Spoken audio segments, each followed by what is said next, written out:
আপনারা যারা unwanted pregnancy এড়াতে চান কিন্তু আইপিএল কন্ডোম সেফ পিরিয়ড কোনো কিছুই পছন্দ করেন না, তাদের জন্য আমার কাছে রয়েছে বেস্ট সলিউশন, তাও আবার ফ্রিতে অন্তরা কন্ট্রাসেপটিভ ইনজেকশন, যা একটি প্রোজেস্টিন ভিত্তিক গর্ভনিরোধক।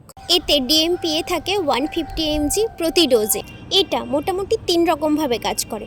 প্রথমত ওভুলেশন অফ করে, দ্বিতীয়ত জরায়ুর ভেতরে থাকা মিউকাস লেয়ারটাকে অনেকটা থিক বা ঘন করে দেয় যাতে না স্পার্ম ওখানে এন্টার করতে পারে, আর তৃতীয়ত জরায়ুর ভেতরে থাকা আস্তরণটাকে অনেকটা পাতলা করে দেয় যাতে না ভ্রূণ ওখানে গিয়ে তৈরি হতে পারে। আর এই অন্তরা পিরিয়ডের প্রথম 7 দিনের মধ্যে নিলে সবচেয়ে ভালো। তারপর থেকে প্রত্যেক 3 মাসে একবার করে মাসেলে ইঞ্জেকশন নিলেই ব্যাস।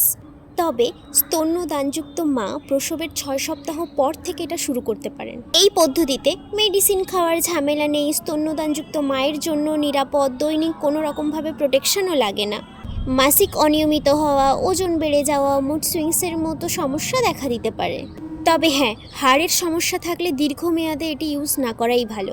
যে কোনো সরকারি স্বাস্থ্যকেন্দ্রে গেলে ফ্রিতে পেয়ে যাবেন। তাহলে আর কি, বন্ধুকে শেয়ার করে দিন আর আজই চলে যান।